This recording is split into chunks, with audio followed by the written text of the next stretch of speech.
परंपरा और संस्कृति हमेशा से हमारे देश का वैभव रहा है, लेकिन वक्त के साथ साथ हमारी सोच में भी काफी बदलाव आया है। लेकिन आज भी हमारे देश में ऐसी कई विचारधाराएं हैं जो उन्हीं बीते दिनों में फंसी हुई हैं। धर्म और संस्कृति के नाम पर हमने बहुत सारी चीजों को खुद ही सही और गलत की कैटेगरी में बांट रखा है, और इसी सो कॉल्ड संस्कृति को बचाने के लिए हम किसी भी हद तक चले जाते हैं।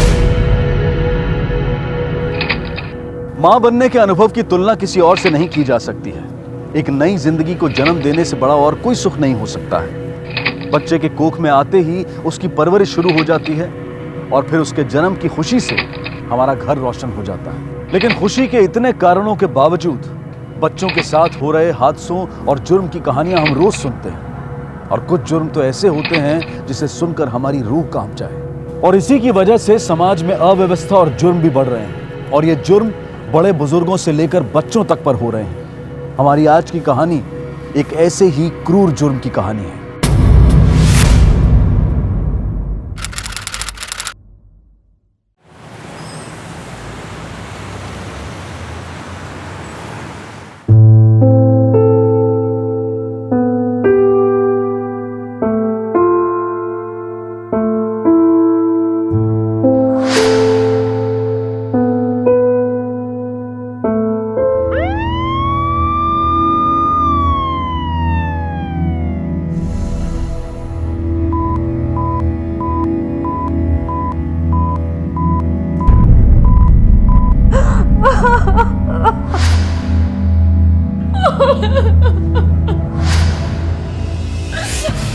अस्मी मत रो।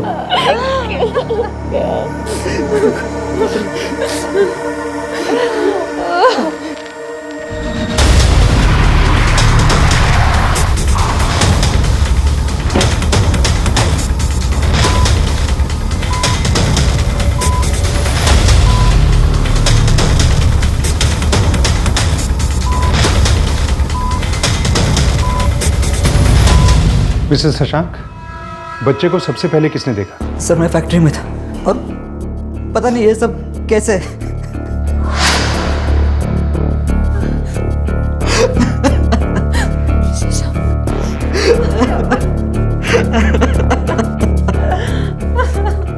कोई बात नहीं, आप संभालिए अपने आप को।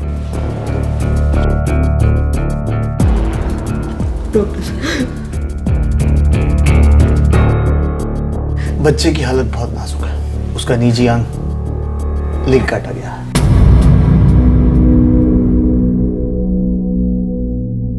मेरा बच्चा, कोई उसके साथ ऐसा कैसे?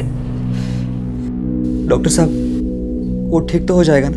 देखिए, मैं कोई झूठा दिलासा तो नहीं देना चाहता, क्योंकि खून काफी बह गया है और वो बहुत नन्ही सी जान है। अगले 24 घंटे काफी क्रूशियल है। हम पूरी कोशिश करेंगे।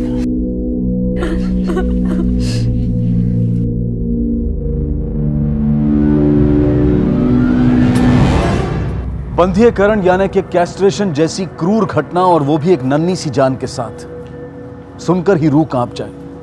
लेकिन एक नवजात के साथ ऐसी क्रूरता कौन कर सकता है? और सबसे बड़ा सवाल है क्यों? और इस क्यों का जवाब ढूंढने में पुलिस को बहुत मुश्किल आने वाली थी।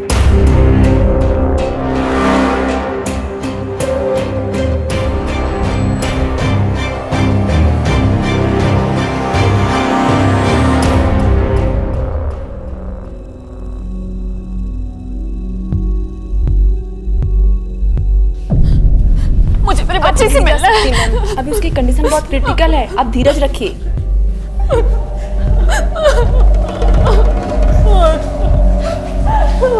सर फैक्ट्री में थे सर। बीवी ने फोन करके बताया कि हमारा छोटा बच्चा आविक।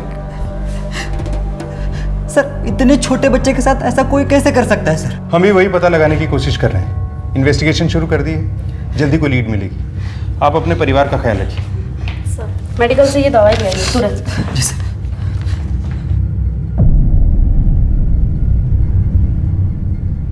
बचना नहीं चाहिए वो। इंस्पेक्टर साहब, जिसने भी एक घिनौनी हरकत की है, वो बचना नहीं चाहिए। लेकिन उसके लिए आपको हमारी मदद करनी होगी अस्मी जी। मैं आपकी मदद कैसे कर सकती हूँ सर? उस दिन क्या हुआ था?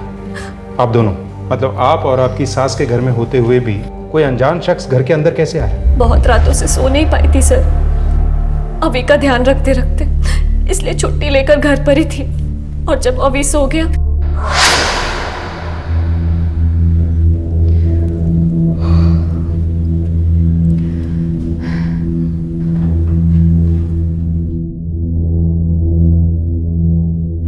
मम्मी जी, मैं बहुत थक गई हूँ, ऊपर सोने जा रही हूँ। अभी सोया हुआ है, आप थोड़ी देर उसका ध्यान रखना। हाँ हाँ, तू सोने जा, मैं पूजा करके आती हूँ, मैं देखती हूँ।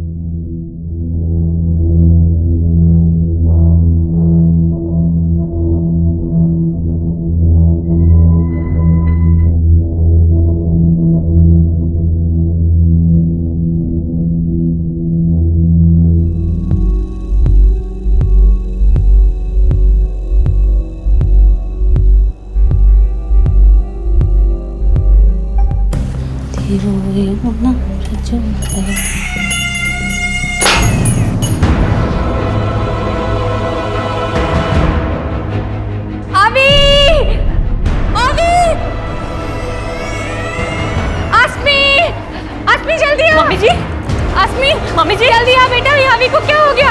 मम्मी जी, मम्मी जी, अभी अभी मेरा बच्चा, अभी अभी। रेखा जी शांत हो जाइए। क्या आपने किसी को भागते हुए देखा था? नहीं। क्या हुआ होगा अस्मी जी के बच्चे को? पता नहीं, पुलिस पूरे घर की तलाशी कर रही है।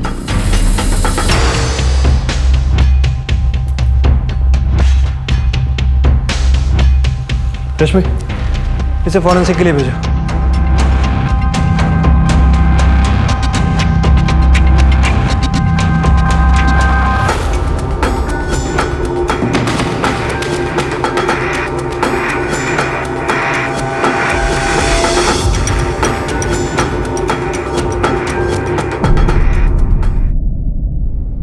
क्या हुआ बेटा?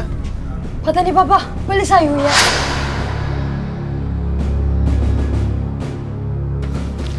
हाँ, अंदर नहीं जा सकते। अरे आप मुझे नहीं रोक सकते, ये मेरे भाई का घर है। एक मिनट,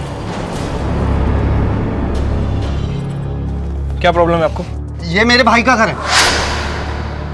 देखिए, आपके भाई और उसकी पूरी फैमिली अभी सिटी हॉस्पिटल में। आप लोग चाहें तो वहां जाके मिल सकते हैं। अंदर मत आइए, आने मत देना किसी को।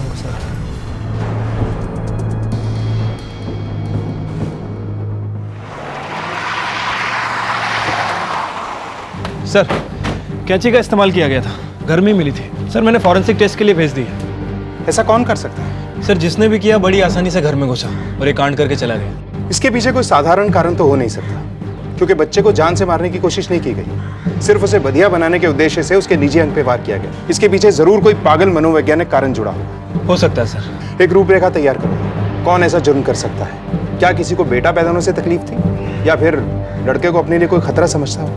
ठीक है सर। सर, मैं अड़ोस पड़ोस में भी पूछताछ करवाता हूँ। तब तक बच्चे के माँ बाप से एक बार फिर से बात करके देखते हैं, शायद अब वो कुछ बताने की स्थिति में हो। ठीक है सर।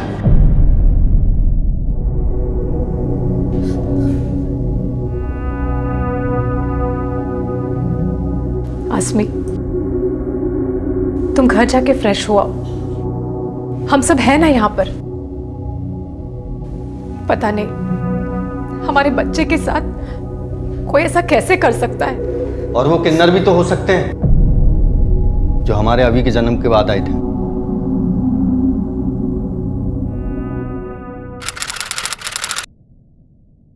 हाय हाय, लाओ बधाई ला बच्चे की। अरे, अब कुछ दिन पहले मैंने आपको 2000 रुपए दिए थे, आप लोग फिर आ गए। हाय हाय, हमें कब दिया? वो दूसरी थी। ला 2-3 हजार रुपए बच्चे के ऊपर से उतार के दे दे। ला, देना दे। क्या है तुम लोगों का? एक बार में समझ में नहीं आती, जब देखो मुंह उठा के चले आते हैं, पैसे का पेड़ में उगते हैं। निकलो यहाँ से। शशांक, तुम इन लोगों को नहीं जानते, ये लोगों को डरा डरा कर उनसे पैसे हड़पते हैं। मैंने कहा निकलो यहाँ से। हाय, क्या हड़पते हैं रे? खुशी से 2-3 हजार रुपया बच्चे से उतार के मांग रहे। चल चुपचाप दे दे 2-3 हजार रुपया। चल ला।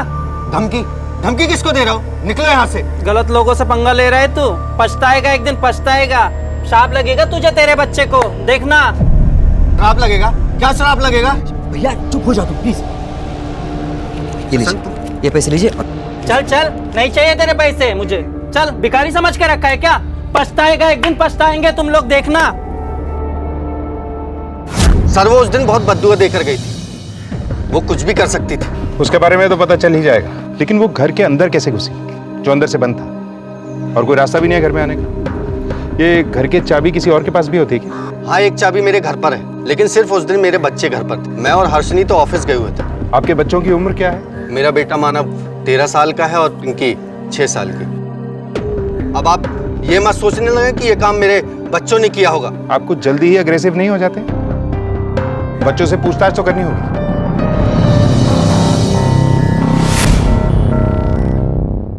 तुम्हें पक्का यकीन है कि उस घर में कोई नहीं आया था? ऐसा भी हो सकता है कि कोई इस घर से चाबी लेकर गया हो। नहीं, मैंने किसी को नहीं देखा था और यहाँ पे भी कोई नहीं आया था। हो सकता है तुम्हारा ध्यान ना गया हो, तुमने ध्यान ना दिया हो। बच्चा थोड़ी ना हूँ मैं। जब मम्मी पापा ऑफिस जाते हैं तो पिंकी का ख्याल मैं ही रखता हूँ। 1 मिनट के लिए भी नजर नहीं हटती है मेरी। पिछले कुछ दिनों में तुमने किसी संदिग्ध आदमी को देखा? नहीं अंकल। नहीं सर, ऐसा तो कुछ भी नहीं देखा था। Thank you.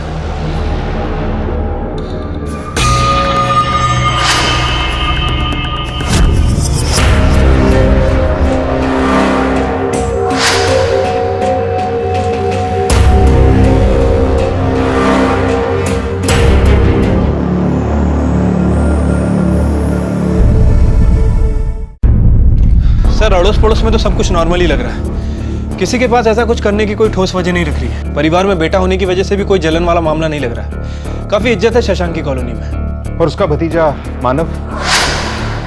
सर, मानव के बारे में कुछ खास बात पता चली नहीं है। थोड़ा एटीट्यूड वाला है, काफी गुस्से में रहता है, अपने बाप पे गया है सर। वो बच्चा मानव हर वक्त एक चाकू अपने पास रखता है। लेकिन किसी ने तो अपनी भड़ास निकाली है इस नन्ही सी जान पर। हो सकता है सर। वैसे सर, इस कहानी में एक किन्नर भी है। शशांक और आजिक्या ने उस किन्नर की काफी बेइज्जती की थी, वो भी पूरी कॉलोनी के सामने। सर, हो सकता है कि इसी किन्नर ने अपनी बेइज्जती का बदला लेने के लिए सब किया। इस वक्त शक हमें सभी पे करना है। पता करो ये कहाँ मिलेगी। सर, मैंने खबरियों को अलर्ट कर दिया, जल्दी उसके बारे में पता चल जाएगा। और मानव के बारे में भी पता करो। हो सकता है उसने किया, क्या उसके पास कोई वजह थी? उसके स्कूल में पता करो, दोस्तों से पता करो, और अजिंक्या की बेटी पिंकी, उससे भी बातचीत करो। उस वक्त वो थी मानव के साथ, शायद वो कुछ बोल दे। ठीक है सर।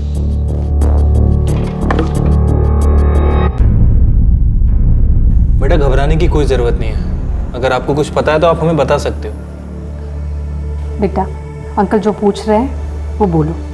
डरना नहीं, गुड गर्ल। आप अपने चाचा के घर जाते हो? जब अभी हुआ था, जब गए थे, पापा लेके गए थे। आपको अभी पसंद है? अच्छा, आज सुबह आप कहाँ थे? आज स्कूल की छुट्टी थी, आज हम लोग घर के अंदर थे। आपका भाई घर से बाहर गया था? नहीं, वो तो टीवी देख रहा था। और आपके मम्मी पापा? ऑफिस में। सर, मानव की क्या दुश्मनी हो सकती है अभी और शशांक से? हम तो उनके परिवार के इतने करीब भी नहीं थे। क्यों? शशांक और आजिक्या तो सगे भाई है ना, फिर भी। हाँ, पर वो दोनों अपनी अपनी लाइफ में बिजी है और मैं भी जॉब करती हूँ, और आजकल कहाँ वक्त मिलता है किसी से मिलने जुलने का।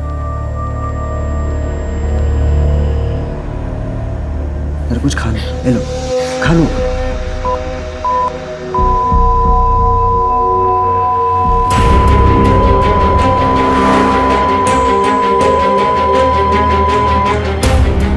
अरे रमेश, जल्दी से डॉक्टर को बुलाओ। नर्स, बच्चे को क्या हो रहा है? सर कुछ नहीं, नर्स, डॉक्टर कहाँ पर है? बच्चों को देखना है मुझे अभी। आ रहे, वो चेक कर रहे हैं। सर प्लीज आप यहाँ पे वेट करिए। डॉक्टर साहब देखो ना, बच्चों को क्या हुआ है? डॉक्टर सर, एक मिनट सर।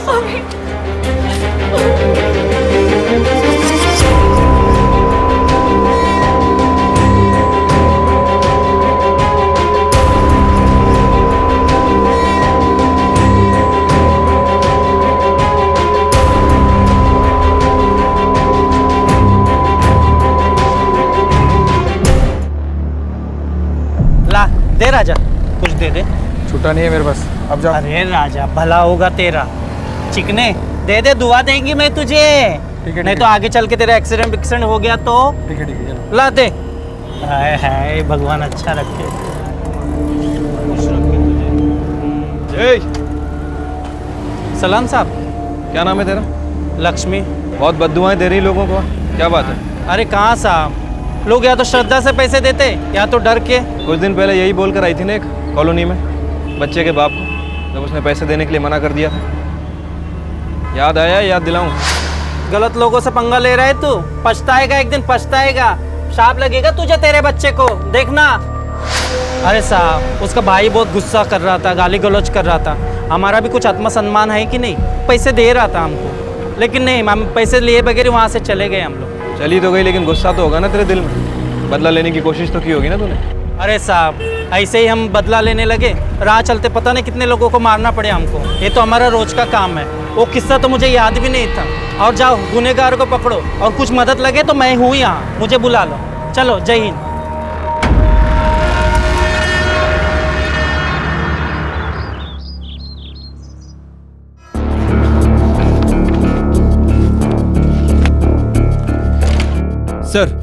सर उस समय मानव घर में ही था। किसी ने उसे घर से बाहर निकलते हुए नहीं देखा। सर, सैटरडे उसकी स्कूल की छुट्टी भी थी। और सर, वो मानव दूसरे बच्चों को डराने के लिए चाकू रखा है, पर इस केस के साथ उसका कोई लेना देना नहीं है। हमने पूरी छानबीन की है। उस दिन वो अपनी बहन पिंकी के साथ ही था। और लक्ष्मी? सर, लक्ष्मी उस दिन के बाद कॉलोनी में नहीं दिखी, और ना ही उसका कोई साथी। इनफैक्ट वो उस दिन रामनगर में थी।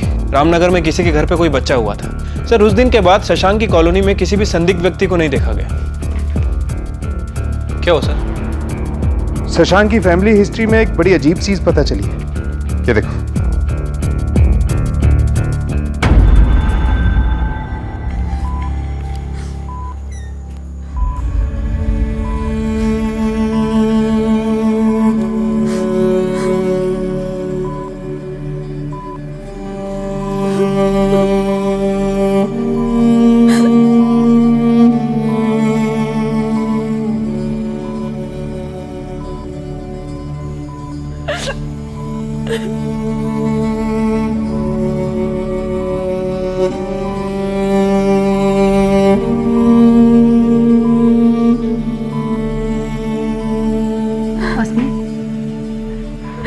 ले बेटा, प्रसाद खा ले। सब ठीक हो जाएगा बेटा। जा, तू कपड़े बदल ले। कल से यही कपड़े पहने हुए हैं तूने। मैं कहीं नहीं जाऊंगी।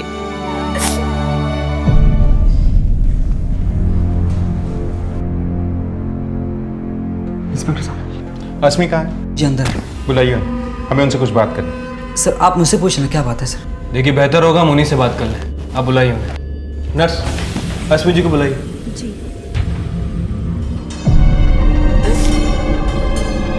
अस्मी मैम, आपको बाहर इंस्पेक्टर साहब बुला रहे हैं। मैं कहीं नहीं जाऊंगी अपने बच्चे को छोड़कर। मैम, आपको बुला रहे हैं बाहर। कहा ना, नहीं जाऊंगी। सर, वो नहीं आ रही हैं। ठीक है, तुम जाओ। जी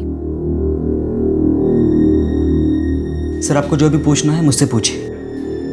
हमने आपकी फैमिली रिपोर्ट देखी है। अभी का जन्म आपकी शादी के 7 महीने के अंदर हुआ है, जबकि अस्मी जी की डिलीवरी प्रीमेच्योर नहीं थी। अस्मी की डिलीवरी की रिपोर्ट के हिसाब से अभी ठीक 9 महीने के बाद पैदा हुआ था। इसीलिए हमें अस्मी से बात करनी है। क्या आपको इसके बारे में पता था? कहीं शादी से पहले अस्मी जी का किसी नहीं सर, बिल्कुल नहीं। सर, अस्मी शादी के पहले प्रेग्नेंट थी। लेकिन सर, अभी मेरा ही बच्चा है। शादी के पहले मैं और अस्मी रिश्ते में थे। सर, जब अस्मी प्रेग्नेंट हुई तो हमने जल्दबाजी में शादी करने का फैसला लिया। सर, आप चाहे तो अस्मी से बात पूछ सकते हैं। लक्ष्मी ने कुछ नहीं किया। अस्मी जी का भी कोई अफेयर नहीं था और शशांक भी साफ है। कहीं ऐसा तो नहीं कि हम गलत जगह पे इन्वेस्टिगेशन कर रहे हैं। हम घर के बाहर ढूंढ रहे हैं और मुजरिम घर के अंदर ही हुआ तो? आस पड़ोस वालों से पूछताछ करें, घर वालों के बारे में, खास तौर पे पति पत्नी के बारे में। कोई सुराग तो मिलेगा।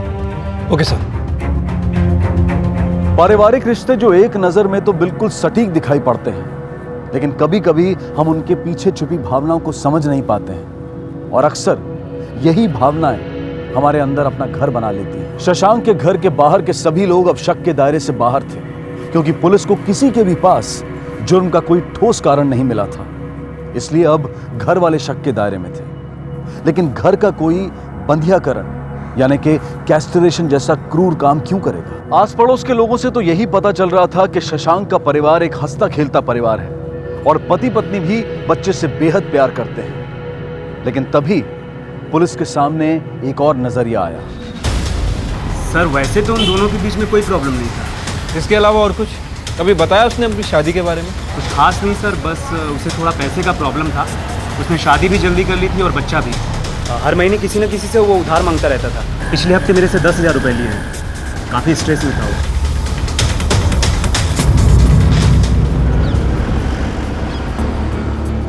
सिर्फ पैसों की तंगी की वजह से कोई अपने ही बेटे के साथ ऐसा कर सकता है क्या? सर हो सकता है कि बेटे को सारी परेशानियों की जड़ मानता हो। जो भी प्रॉब्लम उसे हो रही हो, इस सब का कारण वही हो। नहीं, ऐसा होता तो बच्चे को जान से मारता। ये रीज़न नहीं है। लेकिन जब तक असली रीज़न नहीं मिल जाता, शशांक पर नज़र बनाए रखो और पता करो कि वारदात वाले दिन वो ऑफिस में था या नहीं। ठीक है सर। इंस्पेक्टर साहब, आप मुझ पे शक कर रहे हैं? मैं भला अपने बेटे के साथ ऐसा कैसे कर सकता हूँ? ये तो आप ही बताएंगे। अगर आपने कुछ नहीं किया तो झूठ क्यों बोला कि वारदात के वक्त तो आप ऑफिस में थे? मतलब कि आप फैक्ट्री गए ही नहीं थे। देखिए, आपका बेटा एडमिट है, इसलिए शराफत से बैठा के पूछताछ कर रहे हैं, वरना हमारे तरीके तो सुने ही होंगे आपने। मैं उस दिन फैक्ट्री नहीं गया था। तो कहाँ गए थे? सर मैं और एक जॉब करता हूँ। अभी एक और जॉब कहाँ से आ गई? पहले क्यों नहीं बताया? असल में बताने लायक कुछ है ही नहीं सर। सर मैं कैब चलाता हूँ। गारमेंट कंपनी में जब छुट्टी होती है तब सैटरडे और संडे को भी। सर आप चाहिए तो मेरी कार कंपनी से डिटेल्स निकाल सकते हैं। सर कैब चलाकर मैं कुछ ज़्यादा पैसे कमाना चाहता था ताकि अपने परिवार की परवरिश कर सकूं। लेकिन सर मेरे बच्चे ने किसी का क्या बिगाड़ा था सर? इंस्पेक्टर साहब, जिसने भी मेरे बच्चे के साथ ये किया ना, आप उसको छोड़ेगा नहीं। लेकिन है कोई घर का ही, क्योंकि बाहर से कोई अंदर नहीं आया। लेकिन सर अगर शशांक ने नहीं किया तो उसके अलावा घर में केवल 2 ही लोग बचते हैं, अश्मी और लेखा। लेकिन सर वो दोनों ऐसा क्यों करेंगे? इन दोनों के पास क्या मोटिव हो सकता है? यही तो पता लगाना है। वो कैंची, उसकी फॉरेंसिक रिपोर्ट आई? अभी नहीं सर, 48 घंटों में आ जाएगी। लेकिन हम इतना इंतजार नहीं कर सकते। अगर ये कांड घर में से ही किसी ने किया है तो बच्चे की जान को अब भी खतरा हो सकता है। एक कांस्टेबल हर वक्त हॉस्पिटल में तैनात रखो, आईसीयू के बाद। तब तक इस सास और बहू से बात करते हैं।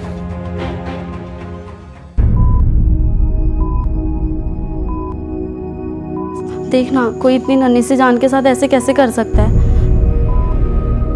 अस्मी जी, मुझे आपसे कुछ बात करनी है। अस्मी बेटा, तुम इंस्पेक्टर साहब से बात कर लो। अभी को मैं देखता हूँ बेटा। जाओ बेटा। आइए।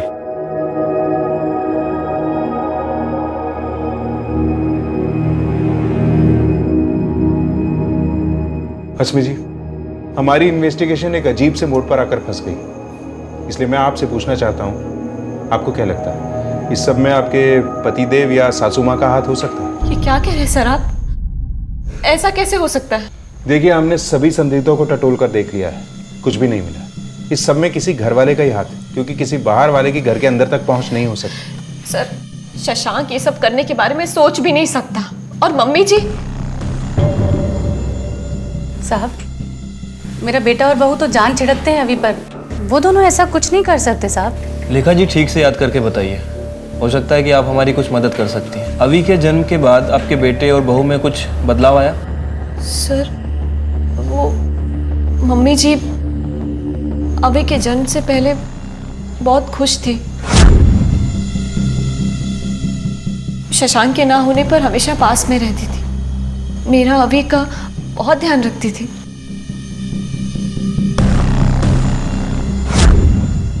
फिर थोड़ी बदल गई, पता नहीं क्यों। अस्मी थोड़ी चिड़चिड़ी हो गई थी, बहुत डिप्रेस रहने लगी थी अवी के जन्म के बाद। कुछ अलग सा बर्ताव करने लगी। अवी का सारा काम मैं करती थी, उसे संभालती थी। मम्मी कुछ ख्याल भी नहीं करती थी। पर आजकल तो ये होता ही है साहब। वो क्या कहते हैं उसे, पोस्टमार्टम डिप्रेशन। हाँ हाँ, शायद वही होगा। पर साहब मुझे नहीं लगता मेरी बहू ऐसा कुछ कर सकती है। नहीं सर, मम्मी ऐसा नहीं कर सकती।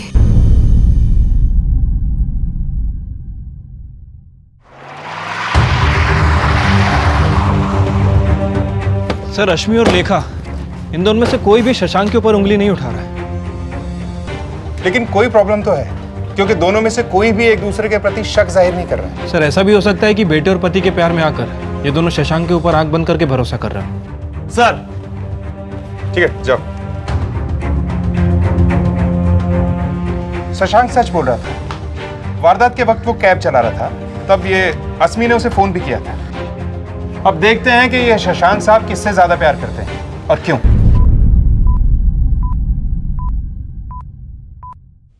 इंस्पेक्टर साहब आए थे, उन्हें शक है कि घर वालों में से किसी ने ये किया है। ऐसा कैसे हो सकता है? अच्छा, मम्मी जी, क्या वो ऐसा कर सकती है?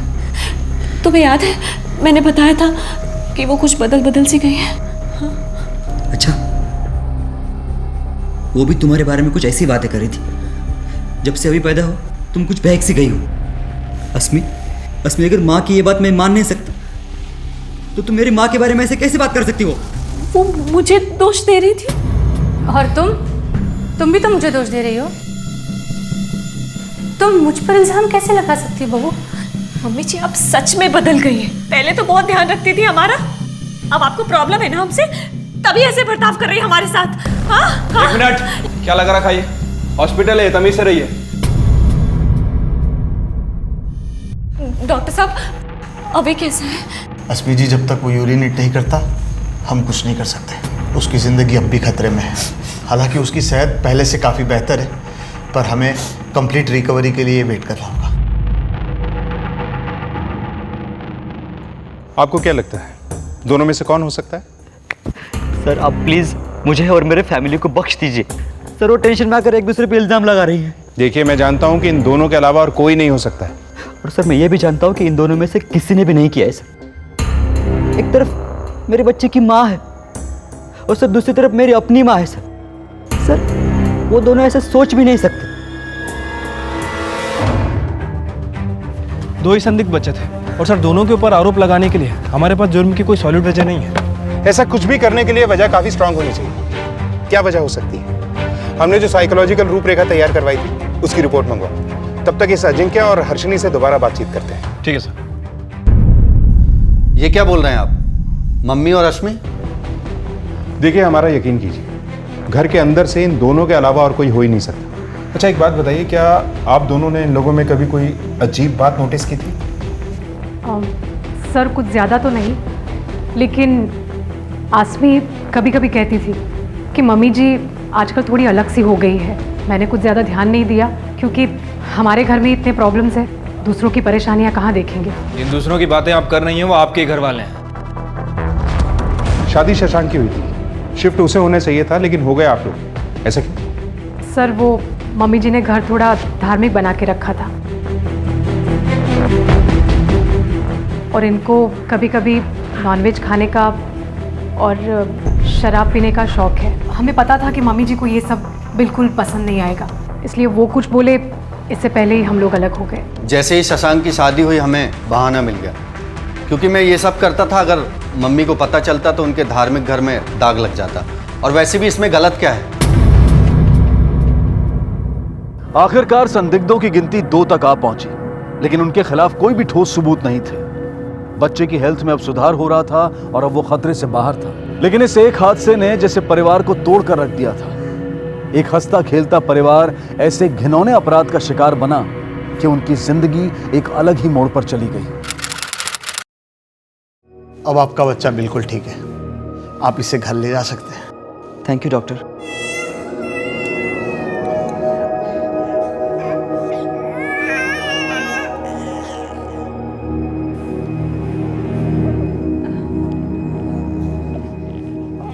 हम सब घर चले?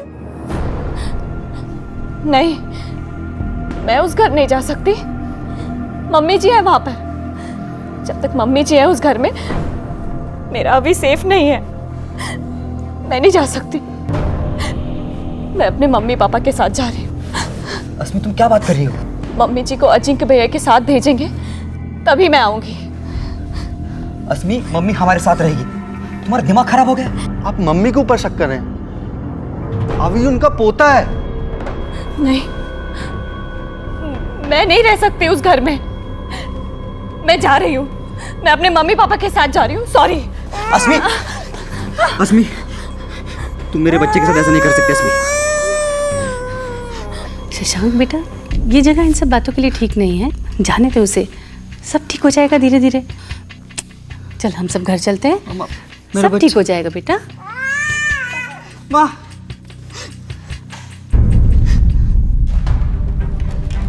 सर अभी को डिस्चार्ज कर दिया गया है, अस्मी उसे लेकर घर जा रही है। ठीक है, बच्चे और माँ बाप पे चौकन्नी नजर रखो।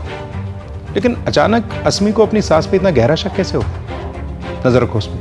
ठीक है सर। सर वो कैंची की फॉरेंसिक रिपोर्ट आ गई है। रिपोर्ट के मुताबिक कैंची पर दोनों ही औरतों के फिंगरप्रिंट है। जाहिर सी बात है, दोनों ही उसे यूज करती होंगी। ये तो पक्का है कि बाहर का कोई नहीं था, अपराधी इन दोनों में से कोई एक है। लेकिन सबूत हमारे पास किसी के भी खिलाफ नहीं। सर एक चीज और है जिस पर हमने गौर नहीं किया। सर हो सकता है कि शशांक और लेखा ये दोनों आपस में मिले हों, और हो सकता है कि हमें गुमराह करने की कोशिश भी कर रहे हैं। सर माना कि उस दिन शशांक घर पर नहीं था, लेकिन ये हो सकता है कि अपनी माँ से बोलकर उसने कांड करवाया। हो तो सकता है।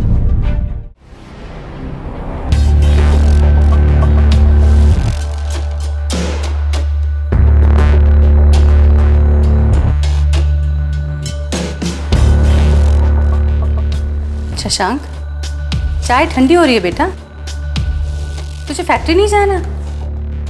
माँ, इच्छा नहीं हो रही मेरी। शशांक, ये सब जिंदगी का हिस्सा है, तुझे सबसे अपने आप को संभाल कर रखना होगा ना। हम सब है ना, सब ठीक करेंगे। चलो उठ।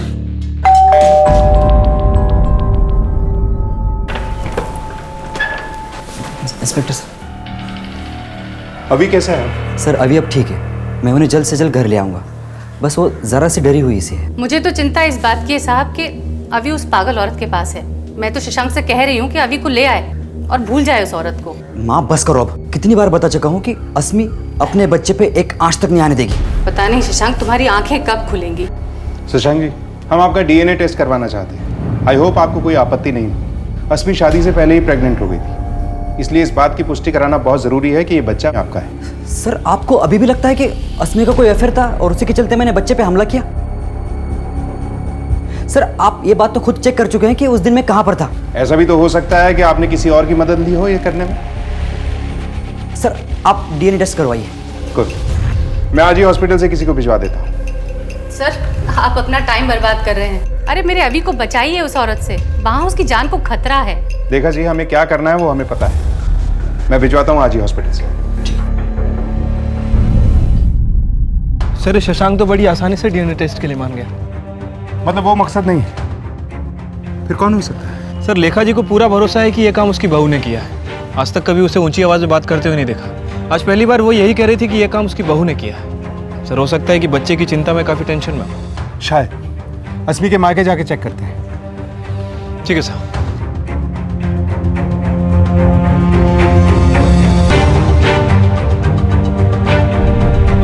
मैं जितना ही इस बारे में सोचती हूँ उतना ही मेरा फैसला पक्का होता जाता है। मम्मी जी के रहते हुए अभी वहाँ सुरक्षित नहीं है। आपकी मम्मी जी भी बिल्कुल ऐसा ही बोलती हैं। वो तो कहेंगी ही, लेकिन अभी वहाँ सेफ नहीं है, ये आप लोग भी जानते हैं। और हम भी इस बात का ध्यान रखें कि आपका बेटा पूरी तरह से सुरक्षित रहे। आप कहना क्या चाहते हैं? अभी को मुझसे खतरा है। सबके लिए वजह ढूंढी है ना आपने, मेरे लिए भी ढूंढी होगी, बता दीजिए। गुस्सा, नाराजगी, बच्चे की वजह से आपको शादी करनी पड़ी, अपना करियर, अपनी लाइफ छोड़कर। तो इस बात का तो गुस्सा होगा ना आपको बच्चे पर। आप ये बातें पहले भी पूछ चुके हैं ना मुझसे, और मेरा जवाब जानते हैं। लेकिन इस बार तो इस मौके का फायदा उठाकर आप अपनी शादी से भी बहुत दूर निकल आई। सर मैं शशांक से प्यार करती हूँ, बहुत प्यार। ये सब करते हुए मुझे कोई खुशी महसूस नहीं हो रही, लेकिन बस कैसे भी करके हमारे प्यार की निशानी को बचाना चाहती हूँ। कोई आँच ना आए, बस ये चाहती हूँ। मैं आपकी बात समझता हूँ, लेकिन लेखा जी का मकसद फिलहाल साफ नहीं हो पा रहा है। हो सकता है उन्हें इस बात का शक है कि यह बच्चा आपके किसी अफेयर का है, शशांक का नहीं। ऐसा कैसे हो सकता है सर? हमने तो मम्मी जी को कुछ बताया ही नहीं था। उन्हें बस इतना पता था कि मेरी प्री मैच्योर डिलीवरी है और कुछ नहीं। मैंने और शशांक ने किसी को भी ये बात नहीं बताई थी, और खासकर मम्मी जी को, क्योंकि सर उन्हें ये सब चीजें धर्म के खिलाफ लगती हैं। अस्मी और लेखा जी के बीच में पुलिस गोल गोल घूम रही थी। बहुत अफसोस की बात है, लेकिन एक हत्या के पीछे का मकसद शायद आसानी से पता लगाया जा सकता है, लेकिन बंधीकरण यानी कि कैस्ट्रेशन जैसे मनोवैज्ञानिक अपराध की वजह ढूंढना बहुत मुश्किल है। वैसे तो दो सस्पेक्ट्स के बीच में यह केस बड़ी आसानी से सुलझना चाहिए था, लेकिन हर कड़ी के साथ ये केस और उलझता जा रहा था। और तभी पुलिस को साइकोलॉजिकल प्रोफाइलिंग, जिससे कि अपराधी की मानसिक रूपरेखा तैयार की गई, उससे कुछ उम्मीद मिली। सर, इस तरह के अपराधों में मन के अंदर बसा हुआ गहरा क्रोध या नाराज़गी बहुत अहम होती है। ये एक दबे हुए भाव की तरह होता है जो वक्त के साथ उभरता है और गहरा होता जाता है, लेकिन जब ये बाहर आ जाता है तब आप अपना आपा खो बैठते हैं।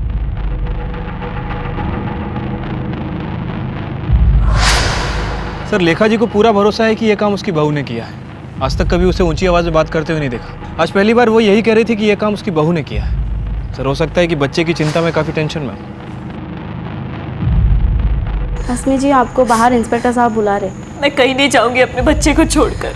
मैम, आपको बुला रहे हैं। कहा ना, नहीं जाऊंगी।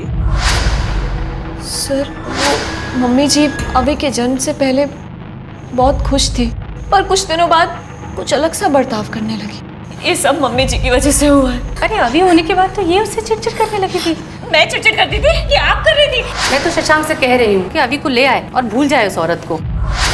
यस। क्या हुआ सर?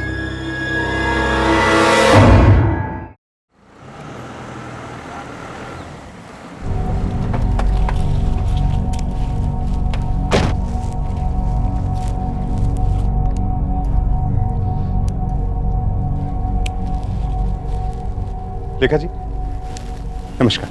नमस्कार। आपसे कुछ बात करनी थी। चलिए ना, अंदर चल के बात करते हैं। नहीं, आप करिए काम करिए प्लीज।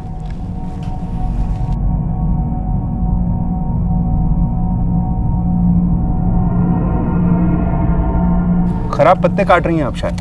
जी। आपको पता था कि आपकी बहू शादी से पहले ही प्रेग्नेंट थी? नहीं। अरे, आपके लिए तो ये बहुत चौंकाने वाली खबर रही होगी जब आपने पहली बार ये सुना होगा। लेखा जी, आप बहुत धीरज और हिम्मत वाली हैं। आपकी जगह अगर कोई और होता ना तो अपना आपा खो बैठता। वो तो है। अरे, सरासर गलत बात है ये। पाप है। समाज ऐसे बच्चे को स्वीकार करेगा? परिवार के नाम का क्या होगा? और आप, अरे समाज को क्या जवाब देंगे आप? और आपकी आंखों के आगे पनपता रहेगा ये पाप। पाप तो है, और हमारी धार्मिक अस्मिताओं के भी खिलाफ है, हमारे सम्मान के खिलाफ है, किसी की भी सहनशीलता के परे है। अधर्म है ये। सरासर अधर्म है साहब। हाँ, और ऐसे घर में जिसे आपने इतने वर्षों से इतना पवित्र रखा, अचानक एक बच्चा आता है और सब कुछ बर्बाद। इसीलिए तो शुद्ध कर दिया उसका लिंग काट कर। मेरे बेटे और बहू ने तो मुझे बताया भी नहीं कि बहू शादी से पहले से प्रेग्नेंट थी। 15 दिनों में उन्होंने मुझे ये खुशखबरी सुना दी।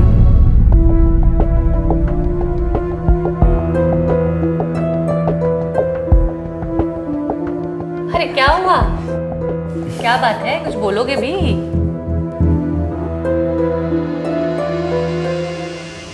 मम्मी जी, बोलो। आप दादी बनने वाले। मुझे तो शक भी नहीं हुआ साहब। मैं बहुत खुश थी, बहुत ध्यान रखती थी अपनी बहू का। पर उस दिन जब मैं उसे रेगुलर चेकअप कराने डॉक्टर के पास लेकर गई, तब मुझे पता चला।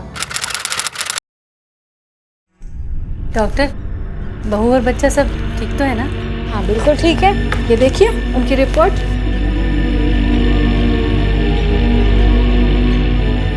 डॉक्टर, ये बच्चा कुछ ज़्यादा जल्दी बड़ा नहीं हो रहा? जल्दी तो नहीं, 5 महीने में बच्चे का इतना ही विकास होता है।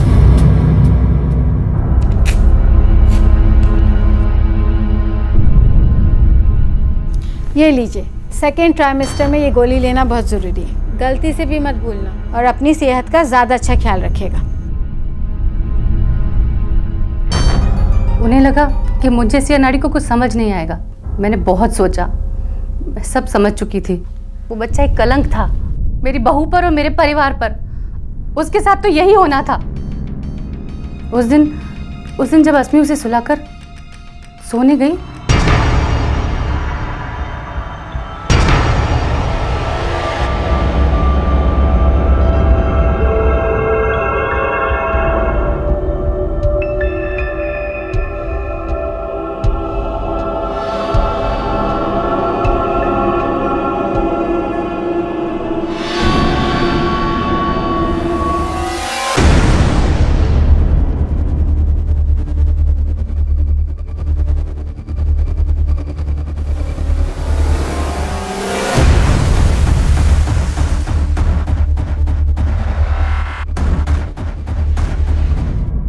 उसका शुद्ध करना ज़रूरी था ताकि उसमें से उस पापी औरत का खून निकल जाए।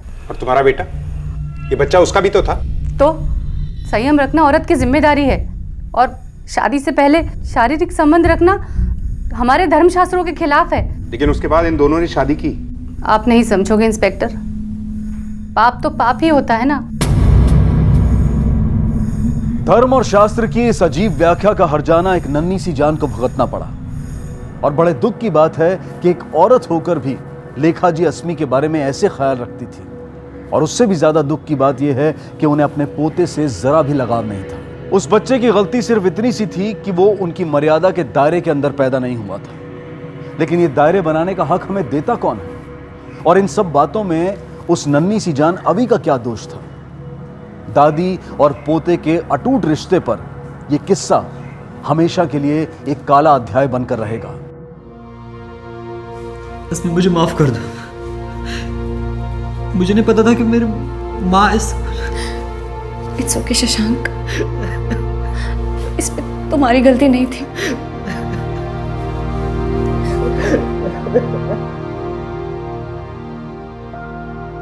गुस्सा, प्यार, नफरत, जरूरत से ज्यादा कोई भी चीज अपराध को जन्म देती है। और इस अपराध की वजह लेखा जी के अंदर पनप रहा द्वेष ही था। ईश्वर और धर्म में अटूट श्रद्धा रखना गलत नहीं है, लेकिन फिर कौन सा धर्म और ईश्वर एक मासूम बच्चे पर इस तरह के अपराध को सही साबित कर सकता है? तब कहां जाता है भगवान का डर? धर्म के नाम पर हम कब तक ऐसी क्रूरता करते रहेंगे? कब अंधविश्वास के खिलाफ हमारी आंखें खुलेंगी और हम अपने बच्चों के लिए एक सुरक्षित दुनिया बना पाएंगे? इन सारे सवालों का जवाब हमें आज नहीं तो कल अपने आप को, अपने बच्चों को और अपने भगवान को देना होगा। इसी विचार के साथ अब मैं अनूप सोनी आपसे विदा लेता हूं। फिर मुलाकात होगी अगले एपिसोड में एक और चौंका देने वाले केस के साथ। तब तक अपना और अपने परिवार का ख्याल रखें और देखते रहें क्राइम पेट्रोल डायल 100। सबक एक को सीख हम सबको। जय हिंद।